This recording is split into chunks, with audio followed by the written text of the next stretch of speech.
बिस्मिल्लाहिर्रहमानिर्रहीम। अस्सलामुअलैकुम students, class 9 के biology chapter number 2 solving a biological problem में हमारे पास लास्ट टॉपिक है data organisation and data analysis.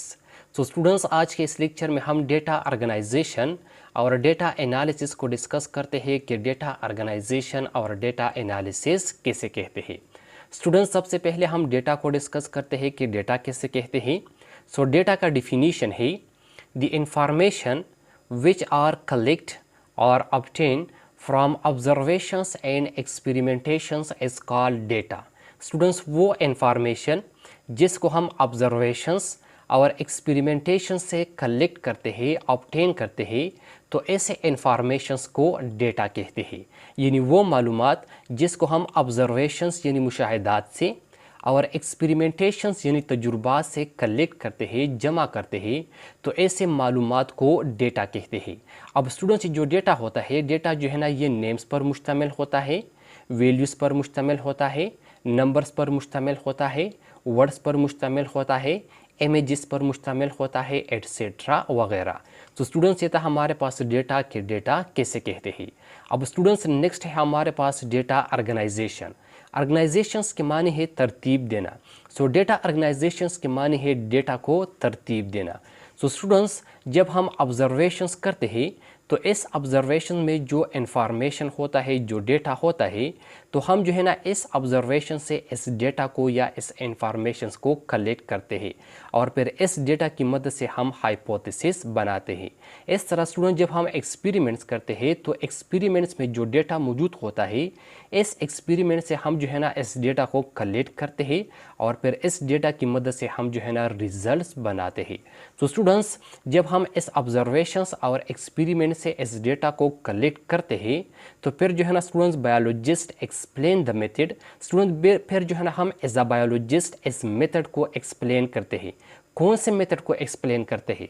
Through which he collect the data, जिस मेथड के ज़रिए हम इस डेटा को कलेक्ट करते हैं। तो स्टूडेंट, जब हम इस ऑब्जर्वेशंस और एक्सपेरिमेंट से इस डेटा को कलेक्ट करते हैं तो फिर जो है ना स्टूडेंट्स, हमने ये डेटा जिस मेथड के ज़रिए कलेक्ट किया होता है, इस मेथड को हम एक्सप्लेन करते हैं। क्यों एक्सप्लेन करते हैं? For better quality of data, data की क्वालिटी को बेहतर बनाने के लिए जो है ना स्टूडेंट्स, हम इस मेथड को एक्सप्लेन करते हैं। फिर उसके बाद जो है ना students, then biologist organise the data. फिर बायोलॉजिस्ट जो है ना इस डेटा को, इस कलेक्टेड डेटा को ऑर्गेनाइज करते हैं in the form of graphs, tables, flow charts, maps and diagram. तो स्टूडेंट्स, फिर इसके बाद जो है ना बायोलॉजिस्ट इस कलेक्टेड डेटा को graphs, tables, flow charts, maps और डायग्राम्स की शक्ल में ऑर्गेनाइज करते हैं, तरतीब देते हैं।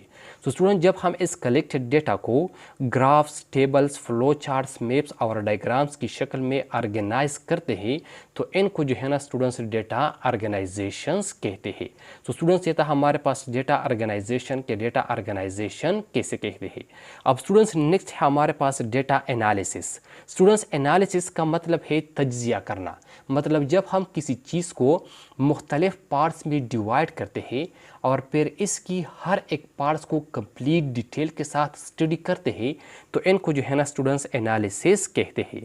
तो स्टूडेंट्स, डेटा एनालिसिस का मतलब है scientist analyse the collected data. Scientist जो है ना इस कलेक्टेड डेटा को एनालाइज करते हैं बाय यूजिंग स्टैटिस्टिकल मेथड। इनको जो है ना स्टूडेंट्स, साइंटिस्ट स्टैटिस्टिकल मेथड के ज़रिए एनालाइज करते हैं, लाइक रेशियो एंड प्रोपोर्शन। जिस तरह रेशियो और प्रोपोर्शन है, रेशियो और प्रोपोर्शन जो है ना स्टूडेंट्स, ये एक स्टैटिस्टिकल मेथड है। तो स्टूडेंट, जब हम इस डेटा को कलेक्ट करते हैं तो फिर जो है ना इस कलेक्टेड डेटा को स्टैटिस्टिकल मेथड, जिस तरह रेशियो और प्रोपोर्शनल है, इस तरह के स्टैटिस्टिकल मेथड के इस्तेमाल के ज़रिए हम इनको एनालाइज करते हैं। अब स्टूडेंट्स, रेशियो कैसे कहते हैं? सो रेशियो को हम डिस्कस करते हैं। तो स्टूडेंट्स, रेशियो का डिफिनीशन है a relationship between two quantities of same kind. Students, same kind के दो क्वांटिटीज़ के दरमियान जो रिलेशनशिप होता है, सो इनको रेशियो कहते हैं। तो स्टूडेंट्स, रेशियो का डिफिनीशन है सेम काइंड यानी एक जैसे दो क्वांटिटीज़ के दरमियान जो रिलेशनशिप होता है, सो सेम काइंड दो क्वांटिटीज़ के दरमियान इस रिलेशनशिप को जो है ना स्टूडेंट्स, रेशो कहते हैं। अब रेशो का एग्जांपल हमारे पास number of a people to a number of a people. अब स्टूडेंट्स पीपल और पीपल ये दोनों जो है ना सेम काइंड है। अब नंबर ऑफ अ पीपल और नंबर ऑफ अ पीपल ये जो है ना सेम काइंड है, लेकिन सेम काइंड के दो क्वांटिटीज़ है। अब इस सेम काइंड के इस दो क्वांटिटीज़ के दरमियान जो रिलेशनशिप होता है, सो इनके दरमियान इस रिलेशनशिप को रेशो कहते हैं। इस तरह रेशो का दूसरा एग्जाम्पल है amount of money to an amount of money. अब स्टूडेंट्स मनी और मनी दोनों जो है ना सेम काइंड है, लेकिन सेम काइंड के दो क्वांटिटीज़ है, amount of money to an amount of money. अब स्टूडेंट्स सेम काइंड के इस दो क्वांटिटीज़ के दरमियान, इस टू क्वांटिटीज़ के दरमियान जो रिलेशनशिप है, जो ताल्लुक है, सो इनके दरमियान इस रिलेशनशिप को जो है ना स्टूडेंट्स रेशो कहते हैं। अब स्टूडेंट्स जो रेशो होता है represented by two dots, ratio को जो है ना स्टूडेंट्स हम टू डॉट के ज़रिए रिप्रेजेंट करते हैं, या इनको जो है ना स्टूडेंट्स हम इस डिवीजन्स का जो सिंबल है, इस डिवीजन के सिंबल के ज़रिए हम इनको रिप्रेजेंट करते हैं, या इस तरह के a डिवाइड बाई b, या जो है ना 10 डिवाइड बाई 5, या जो है ना 50 डिवाइड बाई 10, इस तरह के सिंबल से हम इस रेशो को रिप्रेजेंट करते हैं। अब स्टूडेंट्स रेशो की एग्जाम्पल हमारे पास 30 malarial patient and 90 normal person. अब स्टूडेंट्स ये जो है ना दोनों सेम काइंड है, पेशेंट और पर्सन ये दोनों जो है ना स्टूडेंट हमारे पास सेम काइंड है। अब इस सेम काइंड के इस दो क्वांटिटीज़ के दरमियान हम रेशो या इनके दरमियान हम इस रिलेशनशिप को किस तरह जो है ना रिप्रेजेंट करेंगे। तो स्टूडेंट्स हमारे पास 30 मलेरियल पेशेंट है और 90 जो है ना ये नॉर्मल पर्सन है। सो 30 रेशो 90। अब स्टूडेंट्स इनके दरमियान जो है ना हमने इस रिलेशनशिप को रिप्रेजेंट किया है। सो 30 रेशियो 90। इस तरह इनको जो है ना स्टूडेंट्स हम इस तरह भी रिप्रेजेंट कर सकते हैं कि 30 डिवाइड बाई 90। अब स्टूडेंट्स ये 30 जो है ना ये हमारे पास मलेरियल पेशेंट है और 90 जो है ना ये हमारे पास नॉर्मल पर्सन है। सो स्टूडेंट्स ये था हमारे पास रेशियो के रेशियो कैसे कहते हैं। अब स्टूडेंट्स नेक्स्ट है हमारे पास प्रोपोर्शनल। अब प्रोपोर्शनल को हम डिस्कस करते हैं कि प्रोपोर्शनल कैसे कहते हैं। तो स्टूडेंट्स प्रोपोर्शनल का डिफिनीशन है when two ratios are express by the sign of equality is called proportional. Student जब हम दो रेशो को साइन ऑफ इक्वलिटी के ज़रिए एक्सप्रेस करते हैं तो इनको जो है ना स्टूडेंट्स प्रोपोर्शनल कहते हैं। तो स्टूडेंट जब हम दो रेशो को साइन ऑफ इक्वलिटी के ज़रिए एक्सप्रेस करते हैं तो इनको क्या कहते हैं, इनको जो है ना स्टूडेंट्स प्रोपोर्शनल कहते हैं।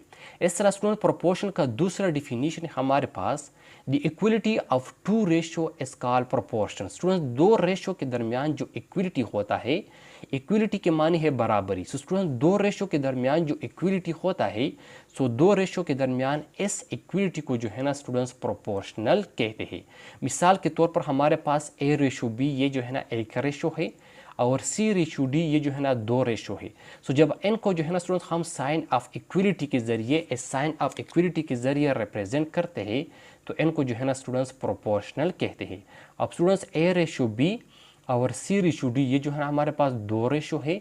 सो जब हम इस दो रेशो को इस तरह रिप्रेजेंट करते हैं या इस तरह लिखते हैं तो इनको क्या कहते हैं, इनको जो है ना स्टूडेंट्स प्रोपोर्शनल कहते हैं। अब स्टूडेंट्स इस प्रोपोर्शनल में इस साइड के लिए जो वैल्यूज़ होती है, ये जो साइड के लिए वैल्यू है, अब यहाँ पर जो है ना a और d ये क्या है, a और d जो है ना स्टूडेंट्स ये वैल्यू जो है ना ये साइड के लिए है। सो प्रोपोर्शनल में साइड पर जो वैल्यू होती है स्टूडेंट्स इनको जो है ना स्टूडेंट्स इनको कहते हैं एक्सट्रीम्स। इनको क्या कहते हैं, इनको जो है ना स्टूडेंट्स एक्सट्रीम्स कहते हैं। और दरमियान में जो वैल्यू होती है, जिस तरह हमारे पास b और c है तो दरमियान में जो वैल्यूज़ होती है तो इनको जो है ना स्टूडेंट्स मीन कहते हैं। इनको क्या कहते हैं, इनको जो है ना स्टूडेंट्स मीन कहते हैं। अब स्टूडेंट्स इस प्रोपोर्शन को जो है ना हम इस साइन ऑफ इक्वलिटी के ज़रिए रिप्रेजेंट करते हैं। So represented by sign of equality, जो साइन ऑफ इक्वलिटी है इस साइन ऑफ इक्वलिटी के ज़रिए हम जो है ना प्रोपोर्शनल को रिप्रेजेंट करते हैं। तो स्टूडेंट्स ये था हमारे पास प्रोपोर्शन के प्रोपोर्शनल क्या है। अब स्टूडेंट्स नेक्स्ट हमारे पास एग्जाम्पल। सो स्टूडेंट्स आपकी बुक ने एक एग्जाम्पल दिया है।